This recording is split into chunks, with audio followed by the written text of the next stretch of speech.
Sveiki visi iššūkio dalyviai, susitinkam sekančioj dienoj.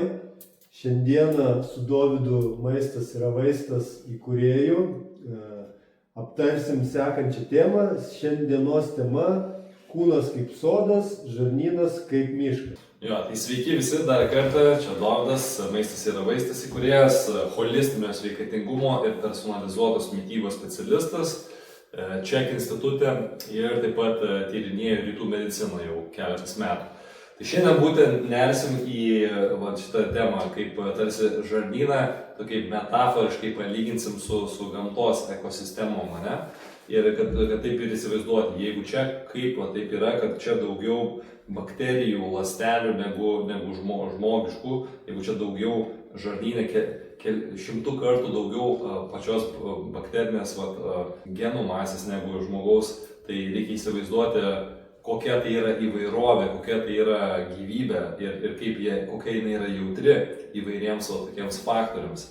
Tai jeigu mes, tarkim, įsivaizduosim kažkokį gamtos ten sodą, ten pavyzdžiui sengirę, tai kodėl taip išsiskiria ten, tarkim, sveikas sodas, nes yra daug įvairių augaliukų, daug vabzdžių, kažkas apdulkina, kažkas kitokią funkciją atlieka, bet yra pastebėtina, kad didelė tiek gyvūnų, tiek augalų įvairovė.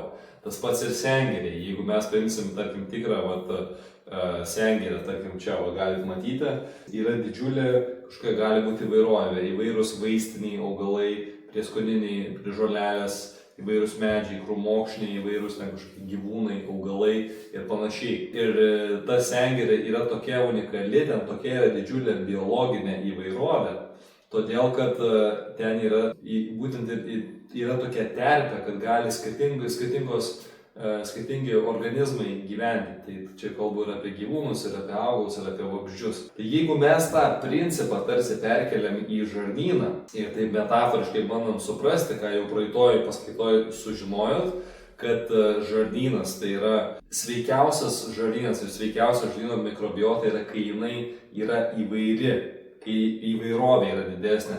Ne kad mes ten kraunam, pilam kažkokią laktobacillus, acidofilus, ten vieną tą bakteriją ir didinam vieną bakteriją. Ne apie tai. Tai yra apie bendrą bakterijų visų balansą ir kiek jų dinamika ta tokia. Toks kaip ir trumpa išvada, kad natūralumas ir biologinė įvairovė gamtoj yra gerai ekosistemose ir lygiai taip pat yra gerai žarnyne. Tai apskritai didelė dalis žarnyno bakterijų yra gaunama per maistą, per buvimą gamtoj. Tai pavyzdžiui, jeigu aš imu dabar nuo obels pasiimu obuolį iš savo ten kaimo sodžiaus ar kažkur ir aš ten jau neplaunu ten taip kaip Maksimui, kad ten nuplauna, nuvaškuoja, ten tiesiog spindi viskas. Tai jeigu mes tiesiog iš gamtos atvalgom, braškų užsiauginau, pasiimu. Ir jau tada ant tų visų odelių jau yra bakterijų, netgi keliolikos rūšių, kurias mes valgydami tos vaisius gaunam į gamtą, į savo vidinę tą gamtą, į savo žarnyną. Tai čia yra viena dalis, dėl ko, sakykime, mažėja, nes žmogaus ir tas valgomas natūralus maistas, jisai taip pat santykinai mažėja. Na, o jeigu mes dar pridedam tokius dalykus kaip kažkokios chemikalus, medžiagas ir panašiai, tai taip kaip ir gamtoj, jeigu jūs ten pilsit ant žemės kažkokius pesticidus, chemikalus, ten niokos tą žemę, tai ir mišką sumažėja ta įvairovė, lygiai taip pat žarnyne su bakterijom. Tiesiog tai yra gyva, tai yra jautri sistema. Tada mes, tarkim, turim keletą šiaip jau tokių, gal, sakykim, labiau moksliškai tokių pagrįstų irgi dalykų. Tai būtent, kad tas žarnynas smegenų ašis yra vienas iš tų dalykų, kad žarnynas ir smegenys bendrauja klajokalnio nervo pagalba.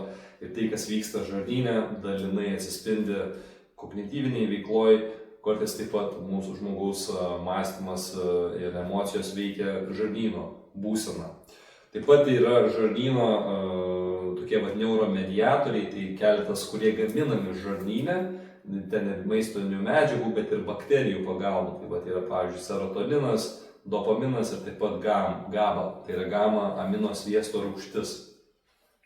Ir jie yra atsakingi už tam tikras tas funkcijas, palyginus, tarkim, serotoninas vadinasi tiesiog tarsi tokio gero jausmo hormonas, galima taip pavadinti, neurotransmiteris tiksliau.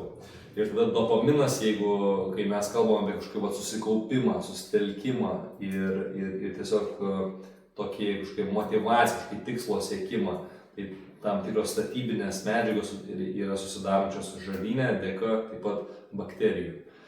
Na ir pačios žarnyno bakterijos tai yra irgi labai svarbios dėl, čia kalba ir tam tikros rūšis, tai būtų keletas pieno rūgšties bakterijos ir taip pat bifido rūgšties bakterijos, taip pat sporinės bakterijos, kai kurios, žodžiu, yra tam tikros šeimos, kurios yra svarbesnės ir visgi jų ten balansas turi būti, bet kas yra, tarkim, pastebėta, kad po kažkokių antibiotikų arba su tam tikra specifinė patogeninė mikrobiota gali suprastėti medžiagų apykaita, padidėja žmonėms, kadangi medžiagų apykaita susijusi su cukraus kiekio kraujyje, tokiu kažkokiu nestabilumu, taip pat gali būti su apskritai gliukozės tokiu netoleravimu, kad žmogui insulino įskiria daugiau, bet gliukozė nėra taip efektyviai apdorojama. Tai šita rizika taip pat pasirodo susijusi yra su žarnyno bakterijom. Taip pat, tai aišku, kaip jau minėjau, ir imuninė, ir kognityvinė sistema, ir uždegiminiai procesai, nes sveikas žarnynas, kai viskas ten virškinasi gerai, medžiagos gaunamos, uždegimas mažesnis. Bet jeigu ten kažkas nesivirškina, kažkokie puvimo procesai, tada tas veikia visą kūną. Ne tik tais dėl uždegimo, bet ir dėl to, kad ir gali medžiagų trūkti ir daug išsiskiria kitų tokių šalutinių junginių. Dabar toksai esminis gal dalykas šiai paskaitai būtent tai būtų, kad aš taip pavadinau, mamos sodas yra labai svarbus. Tai būtent jeigu mes kalbam apie tai, kad mama gimdymo metu perduoda taip pat mikroflorą savo kūdikiui. Ir kas yra pastebėta, kad, pavyzdžiui, vaikai gimę Cezario pjūviu turi didesnę riziką lėtinių, chroninių, autoimuninių ligų, tokiam, sakykime, rizikos santykiui. Todėl, kad negauna gerųjų bakterijų to pirmo pliūpsnio. Nes vaikas jisai slenka visų to gimdos, reiškia, kanalų ir motina sutepa savo iš esmės bakterijom.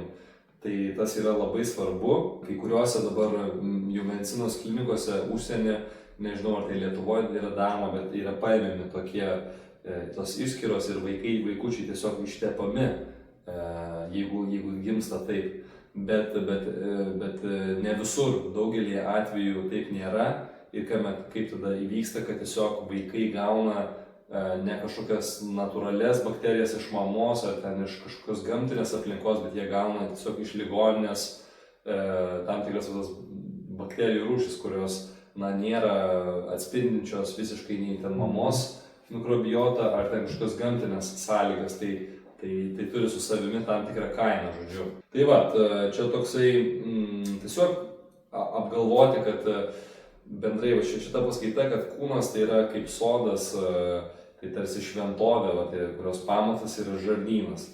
O tas žarnynas, dabar jau faktų žinosite daug, kaip jisai su viskuo susijęs, bet jisai, jeigu taip žiūrime moksliškai, tai ten labiau tos žarnyno smegenų ašis ir imuninė ašis ir dar aš daug jų išvardinsiu eigoje, bet jeigu žiūrime metaforiškai, tai tarsi kaip kažkokia miško ekosistema. Tai gali būti tarsi, jeigu neprižiūrėta, jeigu ten bakterijų trūksta, antibiotikai, puvimo procesai kaip pelkė kokia, ir jeigu yra viskas prižiūrima, kokia sengirė, kuri kvėpuoja, gamina daug deguonies, didžiulę biologinę įvairovę, tai galima ir tai pasižiūrėti ir galbūt ta paprasta tokia žmonių kalba, ne mokslininkų kalba, gal tiesiog padės jums geriau suprasti, kaip tai yra svarbu. Nes lygiai taip pat, kaip mes miškus dabar turim prižiūrėti, lygiai taip pat ir savo žarnyną turim prižiūrėti. Šiandien bus tiek, aš manau. Taip, gal dar šiek tiek trumpai aš apskritai apie pačią tą tokį gal suvokimą daugiau pašnekėti norėčiau, kad tikrai turim pamilt savo kūnus, aišku, kol esam jauni, gal šiek tiek kitaip viskas atrodo, bet su amžium, ta prasme, su branda, gal sakykim taip, ateina suvokimas, kad labai daug kas priklauso būtent nuo to, ką tu į save dedi, kaip tu prižiūri, kaip tu sportuoji.